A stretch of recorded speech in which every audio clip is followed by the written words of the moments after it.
I wish to express my profound appreciation for the privilege which you have bestowed on me of leading our great party, the African Democratic Congress, into the next elections as its presidential candidate.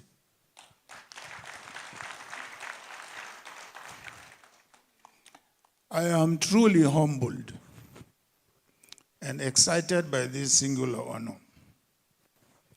We demonstrated that while democracy is being strangled and squashed by the ruling party and its operatives and anti-democratic government, democracy is alive and well in the African Democratic Congress. In our party, members are allowed to express their views, to have ambitions, and to contest for elective positions in a free, fair, and transparent process.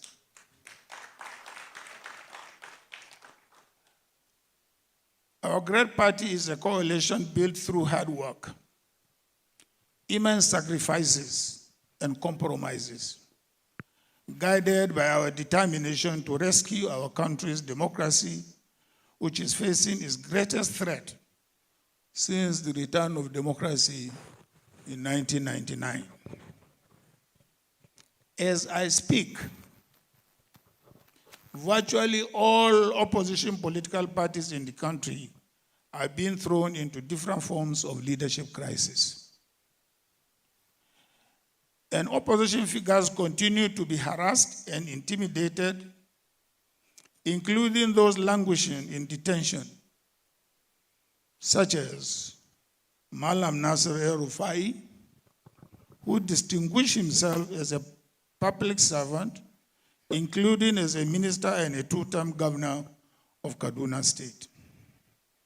He has been in detention for 3 months, despite court orders granting him bail. He has been denied the right to celebrate 2 important religious holidays with his family, in addition to being denied the opportunity to be by his mother's side as she took her last breath. What a cruel government. All because he is leading opposition figure. This kind of cruelty must stop.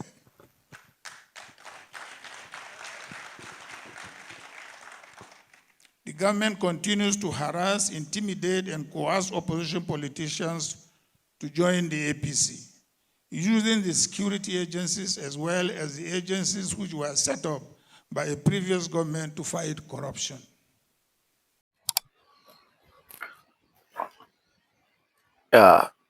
Atiku claimed democracy is being strangled and squashed by the ruling party.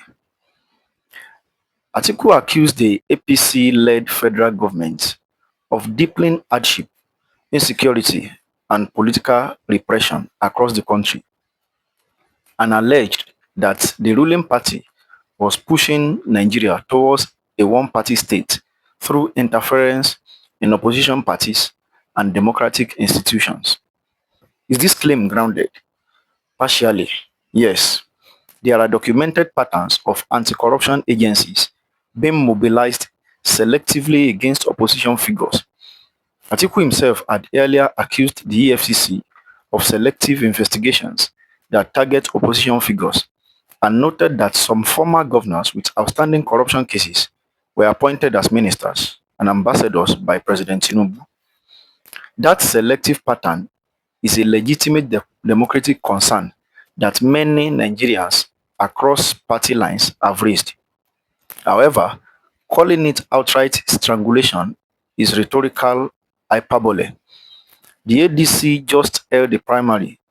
Opposition parties are functioning, and courts are still hearing cases. Democracy is stressed, not dead.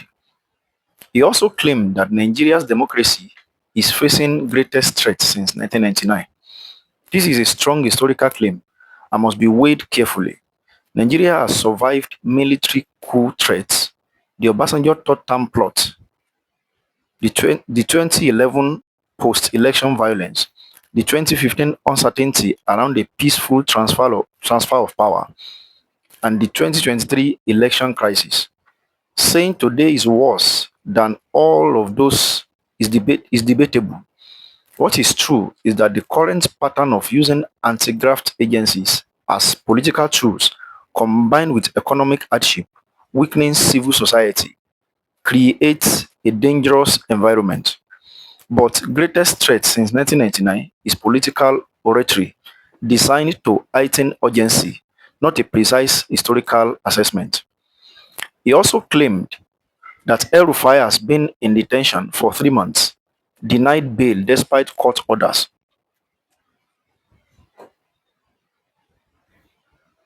This is substantially factual and the most powerful part of his speech.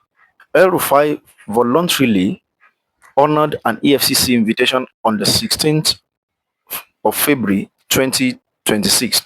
The ICPC then took him from EFCC custody after 2 days and has since held him in detention, and it took more than 30 days before the ICPC charged him to court. Most strikingly, after the Federal High Court granted El-Rufai bail, DSS officials allegedly took him into custody shortly after proceedings, a development his family said contradicted existing court directives ordering him to remain in ICPC custody.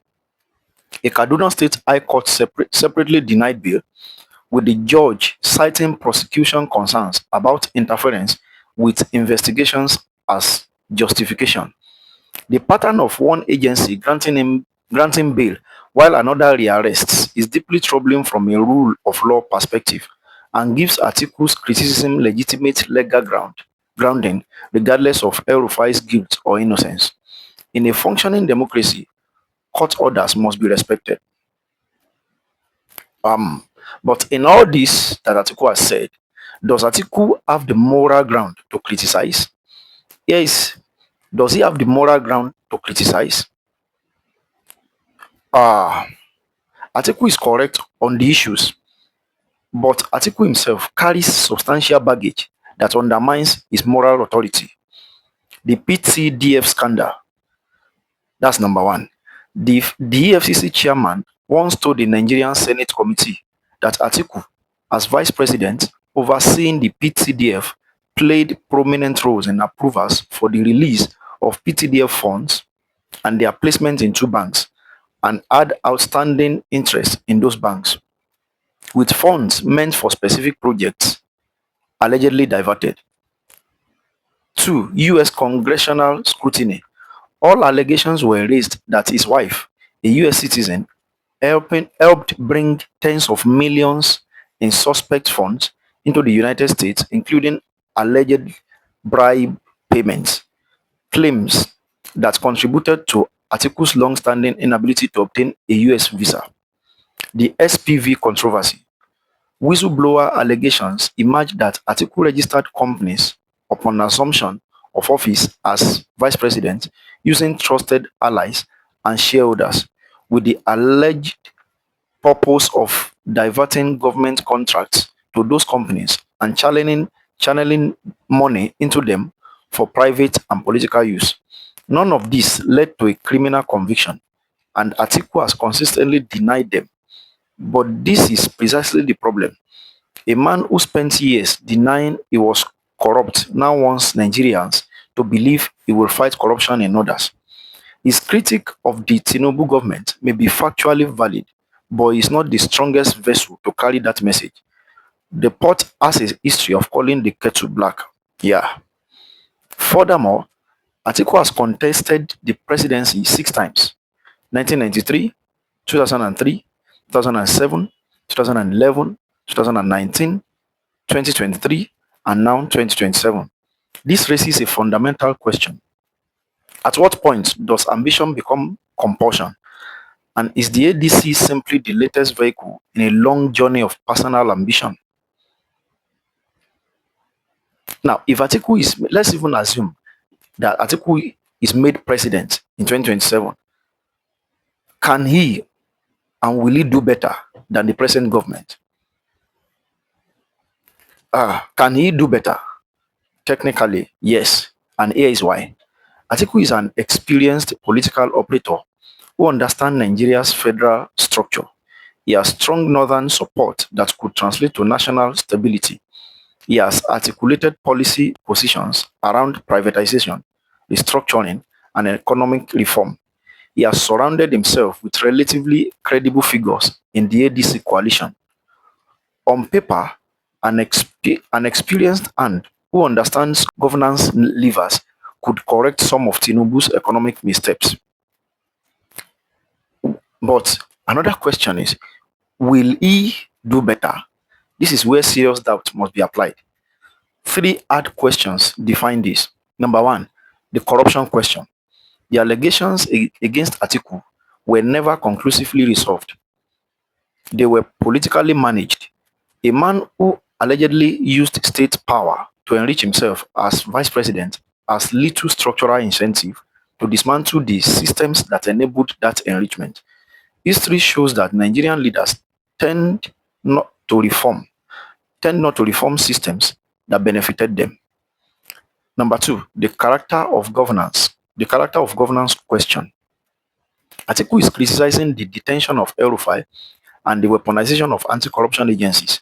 But this same tool has been used by every Nigerian administration since 1999, including the PDP administrations Atiku was part of. Obasanjo used the EFCC against political enemies. The ICPC was similarly deployed. Atiku was inside that system. There is little evidence he opposed these practices when they served his side. Number three, the structural question.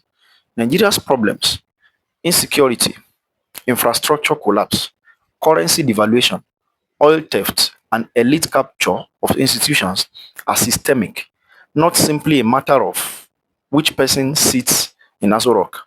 No single president, however capable or well-intentioned, can fix Nigeria's problems without institutional reform, legislative discipline, and a genuine reckoning with the elite consensus that keeps the country poor while the political class prospers. Atiku has never demonstrated appetite for that level of disruption to the status quo. Now, the bottom line of everything is this. Atiku's critique of the Tinubu government on democratic backsliding and El-Rufai's detention is factually grounded and politically legitimate. The El-Rufai situation in particular represents a genuine rule of law crisis that Nigerians of good conscience should find troubling regardless of party affiliation. However, Atiku's moral authority to lead that charge is compromised by his own history. He is not a reformer. He is a career politician who has spent nearly 3 decades seeking power. His critique of the current government is likely more about political positioning than principled democratic commitment.